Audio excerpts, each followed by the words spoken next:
Hello friends, मेरे YouTube channel पर आपका स्वागत है। तो चलिए स्टार्ट करते हैं class 8 science chapter 8 cell structure and functions.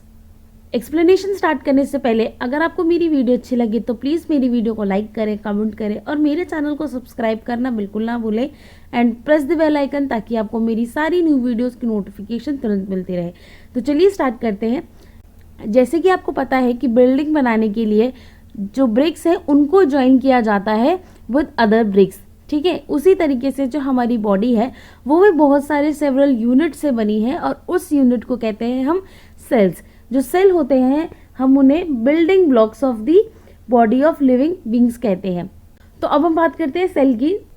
Cell the branch of science that deal with the study of cell is called cytology. देखिए, वो ब्रांच ऑफ साइंस जो डील करती है स्टडी ऑफ सेल्स को उसे सिस्टोलॉजी कहते हैं, और वो साइंटिस्ट जो स्टडी कर रहे हैं सिस्टोलॉजी को उन्हें सिस्टोलॉजिस्ट कहते हैं। जो सेल है वो स्ट्रक्चरल एंड फंक्शनल यूनिट है of the body of all living organisms, और इन्हें हम यूनिट ऑफ लाइफ भी कहते हैं। इन 1965 रॉबर्ट हुक जो थे इंग्लिश बॉटनिस्ट, उन्होंने पहली बार सेल का नाम दिया था जिसका मतलब था एक्चुअली हॉलो। उन्होंने हॉलो कहा था। देखिए, उन्होंने अपने प्रिमिटिव माइक्रोस्कोप से पहली बार सेल को ऑब्जर्व किया था इन दी piece of Kock.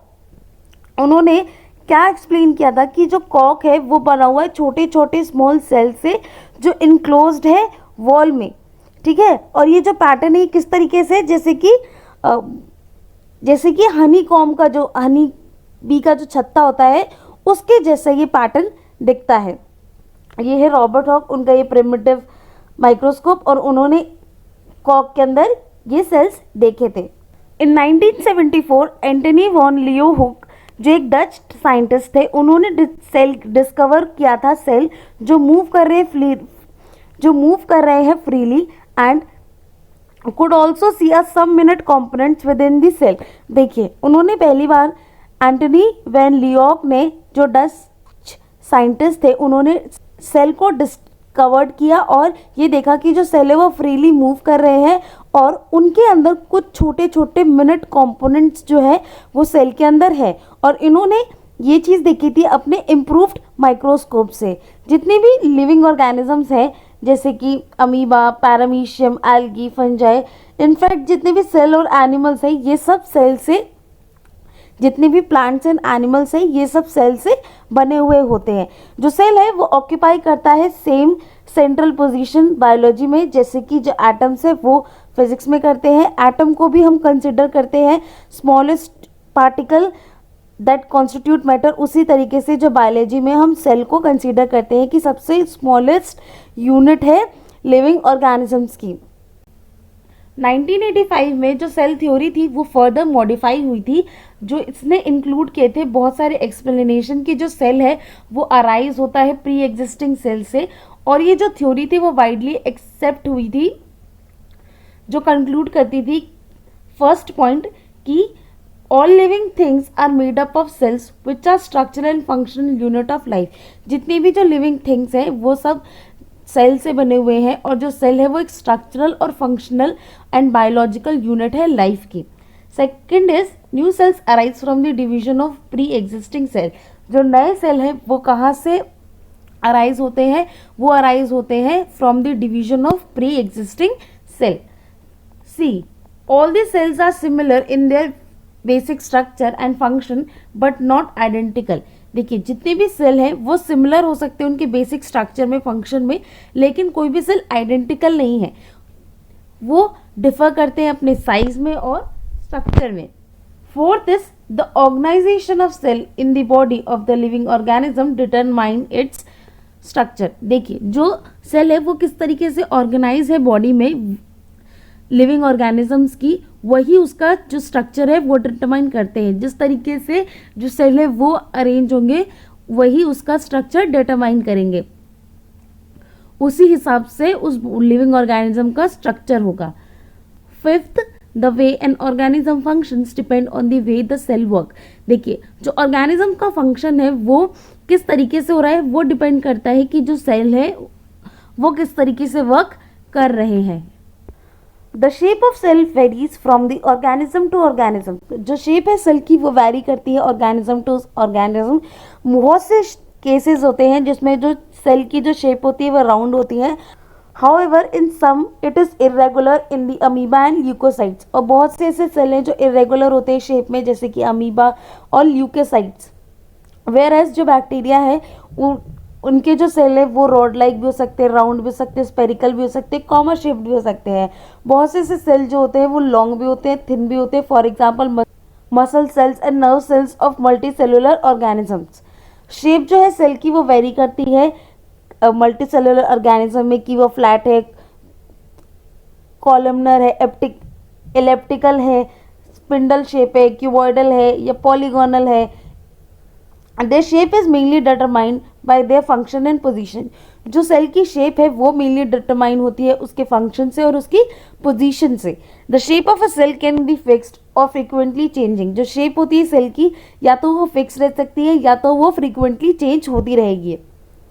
The size of a cell also varies from the organism to organism. जो साइज है सेल का वो भी वेरी करता है ऑर्गेनिज्म टू ऑर्गेनिज्म। बहुत से ऐसे सेल हैं जो माइक्रोस्कोपिक होते हैं और बहुत से ऐसे सेल हैं जो हम उन्हें नेकेड आई से भी देख सकते हैं। जैसे कि जो ऑस्ट्रिच एग है वो सबसे बड़ा एवियन एग है, और ऑल्दो जो मोस्ट सेल हैं वो हमें विजिबल होते हैं ओनली थ्रू माइक्रोस्कोप, लेकिन their diameter being only a few, और उनका डायमीटर होता है अप्रॉक्स कुछ माइक्रोमीटर्स का। और कुछ ऐसे सेल्स होते हैं जो फ्यू थाउजेंड्स ऑफ मिलीमीटर होते हैं अक्रॉक्स में, जैसे कि प्लांट और एनिमल सेल्स जो है वो विजिबल होते हैं हमें नेकेड आइज से। प्लांट के अंदर जो लार्जेस्ट सेल है वो है ovule of Cycas. The cell of algae Acetabularia जो मेजर है अप्रॉक्स 10 सेंटीमीटर उसका सेल होता है, और फाइबर्स ऑफ मैनीला हेम्प जो है उसका फाइबर जो है वो अप्रॉक्स 10 सेंटीमीटर होता है लेंथ में। और बहुत से सेल जो है वो बहुत ही लंबे होते हैं, जैसे कि जो नर्व सेल है ह्यूमन बींग्स के वो बहुत ही ज़्यादा उनकी लेंथ होती है। The microscopic organism amoeba is a unicellular organism and contains only one cell. जो माइक्रोस्कोपिक ऑर्गेनिज्म जैसे कि अमीबा है वो यूनिसेलुलर है, यानी सिंगल सेल ऑर्गेनिज्म है और वो सिर्फ एक ही सेल से बना हुआ है। Beside shape, size and volume, the major functional region that can be distinguish in the cell are. देखिए कि शेप, साइज और वॉल्यूम के अलावा जो मेजर फंक्शनल रीजन है जो जिसकी वजह से हम जो सेल है उसको डिस्टिंग्विश कर सकते हैं, membrane. First is cell membrane और plasma membrane, second is cytoplasm and third is nucleus. Cell membrane और plasma membrane is the outer living cover of the cell. देखिए सेल मेम्ब्रेन या प्लाज्मा मेम्ब्रेन जो है वो एक आउटर लिविंग कवर है cell का जो प्रेजेंट होता है बोथ प्लांट एंड एनिमल में, और उसे हम प्लाज्मा लेमा भी कहते हैं।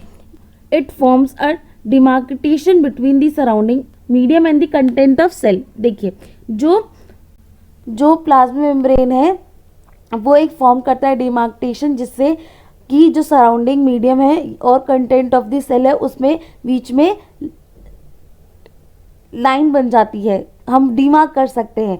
The plasma membrane is essentially made up of double layers of lipid and protein molecule. जो प्लाज्मा मेम्ब्रेन है वो बना हुआ होता है डबल लेयर ऑफ लिपिड और प्रोटीन मॉलिक्यूल से।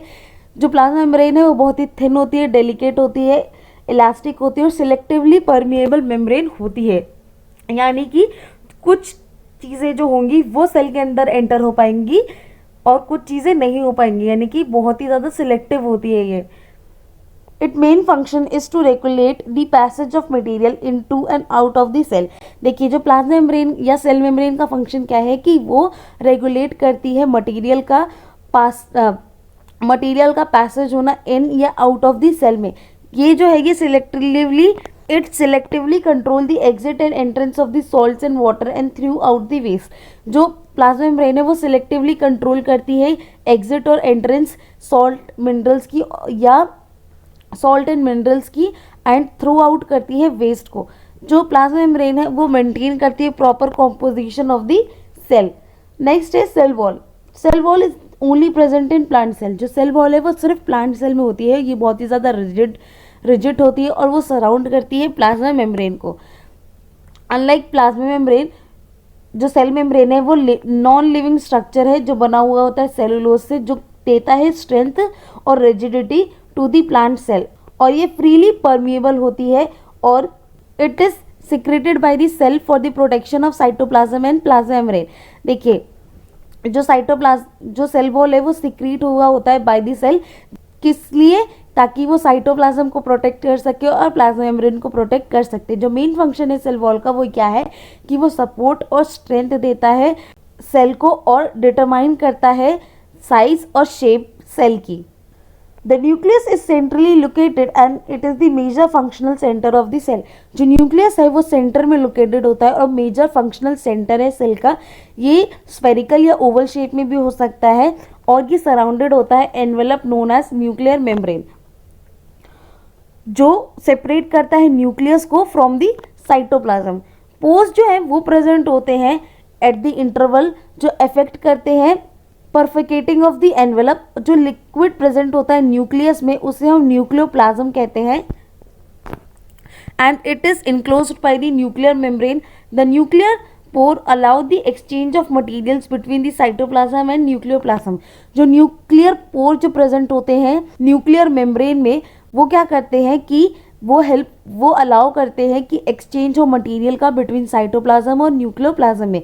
न्यूक्लियोप्लाज्म जो है वो कंटेन करता है न्यूक्लियोलस और chromatin material. There may be one और more nuclei rich in the protein and RNA. The nucleoli help in the protein synthesis. देखिए न्यूक्लियस में एक या एक से ज़्यादा न्यूक्लियोलाई हो सकते हैं जो रिच होते हैं प्रोटीन और आरएनए में। जो न्यूक्लियाई होते हैं वो हेल्प करते हैं प्रोटीन सिंथेसिस में, और ये वो जगह है जहाँ पर राइबोसोम्स फॉर्म होते हैं। Chromatin material is thin thread like mass of chromosome material. जो क्रोमैटिन मटेरियल है वो थिन होता है, थ्रेड लाइक होता है, thread like mass chromosome material होता है जो कंपोस्ट होता है genetic substance known as DNA, जो मेजर रोल प्ले करता है हेरिडिटी में, क्योंकि वही है जो ट्रांसमिट करता है information from one generation to the other generation. Main function जो न्यूक्लियस का है वो है कि वो कंट्रोल करता है जितनी भी मेटाबॉलिक एक्टिविटीज हो रही है सेल में, और टेक पार्ट करता है सेल के डिवीजन में, और ट्रांसमिट करता है heredity characters from the one generation to the other generation. Based on the organisation of nuclear region the cell में बी ऑफ टू टाइप्स। देखिए न्यूक्लियर रीजन के ऑर्गेनाइजेशन के बेसिस पे जो सेल है उनको दो टाइप्स में डिवाइड किया गया है। First is eukaryotic cells and second is prokaryotic sales. तो पहले हम यूकैरियोटिक सेल्स के बारे में पढ़ लेते हैं। These are the cells having a well organised nucleus and distinct nuclear membrane. ध्यान रखिएगा, ये बहुत ही इंपॉर्टेंट लाइन है कि यूकैरियोटिक सेल वो सेल होते हैं जिसकी वेल ऑर्गेनाइज्ड न्यूक्लियस होता है with distinct nuclear membrane. Except blue green algae and bacteria, जितने भी ऑर्गेनिजम्स होते हैं जितने भी ऑर्गेनिजम्स होते हैं वो यूकैरियोटिक सेल्स होते हैं और उन्हें हम यूकैरियोट्स कहते हैं। Second is prokaryotic cells. The cells that lack in membrane bound nucleus are called prokaryotic cell. देखिए वो सेल जिसमें न्यूक्लियर मेम्ब्रेन नहीं होती है, यानी कि जो न्यूक्लियस है वो मेम्ब्रेन बाउंड नहीं होता है, यानी कि वहाँ पर वो न्यूक्लियस जिसमें न्यूक्लियर मेम्ब्रेन नहीं है वो उस टाइप के सेल को प्रोकैरियोटिक सेल कहते हैं। Organism like bacteria and cyanobacteria have these types of cells are called as prokaryotes. देखिए वो ऑर्गेनिज्म जैसे कि बैक्टीरिया और साइनोबैक्टीरिया ये उस टाइप के सेल्स हैं जिनमें जो न्यूक्लियस होता है वो मेम्ब्रेन बाउंड नहीं होता है, और उस टाइप के जो ऑर्गेनिजम्स होते हैं उन्हें प्रोकैरियोट्स कहते हैं। आज के लिए इतना ही। अगर आपको मेरी वीडियो अच्छी लगे तो प्लीज़ मेरी वीडियो को लाइक करें, कमेंट करें और मेरे चैनल को सब्सक्राइब करना बिल्कुल ना भूलें and press the bell icon ताकि आपको मेरी सारी न्यू वीडियोस की नोटिफिकेशन तुरंत मिलते रहे। Thank you.